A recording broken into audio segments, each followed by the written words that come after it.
তারপর লাস্ট স্ট্যাঞ্জা, শেষ স্ট্যাঞ্জাতে কি রয়েছে দেখে নেব। দিস ওয়াজ, অর্থাৎ এটা ছিল। দিস মানে হচ্ছে এটা, আর ওয়াজ মানে হচ্ছে ছিল, এটা ছিল। এটা বলতে কোনটা?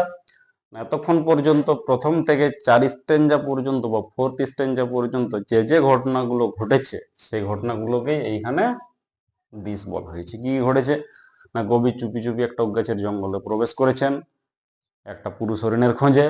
সেখানে পুরুষ হরিণের দেখা মেলেনি, কবির দেখা হয়েছে একজন বৃদ্ধ মহিলার সাথে। তার হাসিতে কবি ভয় পেয়েছেন, এবং বৃদ্ধ মহিলারা যখন ব্যাগটা খুলেছিল তখন আবার কবি দ্বিতীয়বার ভয় পেয়েছিল। এরপর কি হয়েছিল না, এরপর কবির চারপাশে ওক ট্রিগুলো জড়ো হয়েছিল, তারা কবিকে একটা কাণ্ডের সাথে বেঁধে দিয়েছিল, এবং তারপর ওক ট্রিগুলো তাদের অভিযোগগুলো এবং প্রমিস গুলো বলেছিল। কি অভিযোগ করেছিল না, ওক ট্রিগুলো বলেছিল যে তাদেরকে কাটা হচ্ছে, ছাঁটা হচ্ছে, তবুও কবি বা মানুষরা কিছু গ্রাহ্য করছে না বা এর প্রতিবাদ করছে না। এবং কবিকে কি কথা দিতে বলেছিল, যে যখনই তুমি দেখবে একটা ওক গাছ কাটা হচ্ছে তুমি শপথ করো 2টো ওক গাছ লাগাবে। এবং কবি শপথ না করলে কি হতো না, কবি ওই ওক গাছের কালো বাকল কবির উপর ঝুড়ি তৈরি করত, এবং কবি ওক গাছের শেকড়ের মধ্যে থেকে যেত, যেখানে কবি জন্মেছিলেন, বালক হিসাবে ছিলেন, কিন্তু কবি কোনোদিনও পারতেন না। তো এইগুলো আমরা 1 থেকে 4 স্ট্যাঞ্জাতে দেখেছি। তো এই যে সমস্ত ঘটনাগুলো, এটা হচ্ছে কবির স্বপ্ন। ঠিক আছে, এটা বাস্তবের সাথে মিলিত নয় বা জড়িত নয়, এর পুরোটা হচ্ছে একটা স্বপ্ন। তাহলে দিস ওয়াজ মাই ড্রিম, এটা ছিল আমার স্বপ্ন। মাই বলতে কার না, অর্থাৎ কবির। অর্থাৎ এই যে ঘটনাগুলো বলা হলো 1 থেকে 4 স্ট্যাঞ্জা অবধি, সেই পুরোটা হচ্ছে দিস ওয়াজ মাই ড্রিম, এটা ছিল আমার স্বপ্ন। কোথায়? বিনিথ, বিনিথ মানে হচ্ছে তলায়, বাউজ, বাউজ মানে হচ্ছে শাখা।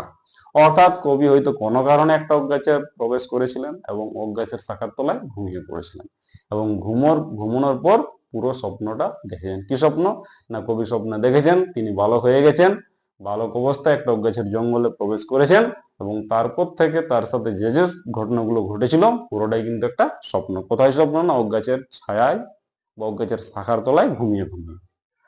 তবে দিস ওয়াজ মাই ড্রিম, এটা ছিল আমার স্বপ্ন, বিনিথ দ্য বাউজ, শাখার তলায়, অর্থাৎ ওক গাছের শাখার তলায়।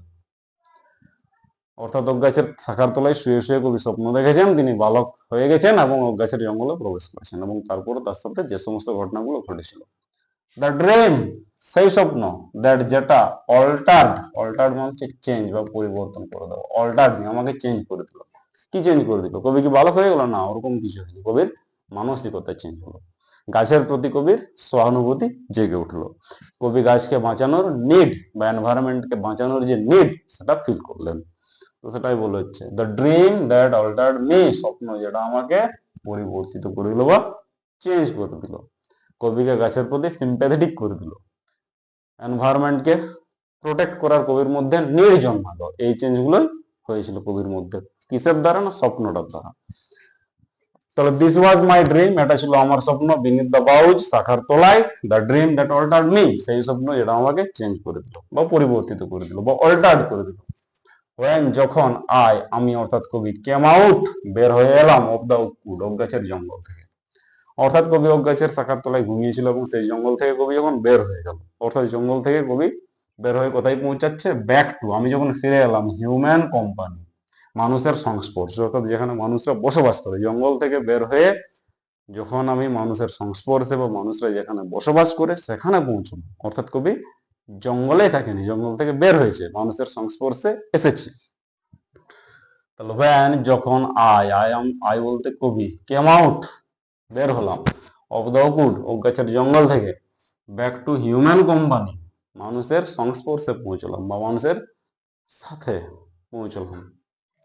মাই ওয়াক, আমার হাঁটাটা, কার হাঁটাটা না, পোয়েট অর্থাৎ কবির হাঁটাটা, ওয়াজ ছিল কেমন, the walk of a human child, walk of a human child মানে হচ্ছে মানব শিশুর হাঁটা, অর্থাৎ আমি যেহেতু মানুষের বাচ্চা, মানুষের মতোই হাঁটবো। তাহলে আমার হাঁটাটা কেমন ছিল না, মানব শিশুর মতো হাঁটা, অর্থাৎ যেহেতু আমি মানবের সন্তান সেই জন্য আমি মানবের মতোই হাঁটবো। বাট কিন্তু, মাই হার্ট, আমার হৃদয়টা, ওয়াজ এ, ছিল একটা গাছ, অর্থাৎ কবির হৃদয় কি গাছ হয়ে গেছিল?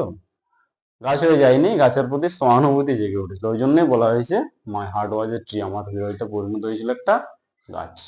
অর্থাৎ গাছের প্রতি সহানুভূতিতে কবির হৃদয়টা ভরে গিয়েছিল এবং এনভায়রনমেন্টকে যে প্রোটেক্ট করার নিড সেটা তার মধ্যে জন্মেছিল। সেই জন্যই বলা হচ্ছে my walk was the walk of a human child, আমার হাঁটাটা ছিল মানব শিশুর হাঁটা, but my heart was a tree, কিন্তু আমার হৃদয়টা ছিল গাছ। তো এটাই হলো পুরো কবিতাটার সম্পূর্ণ অ্যানালিসিস।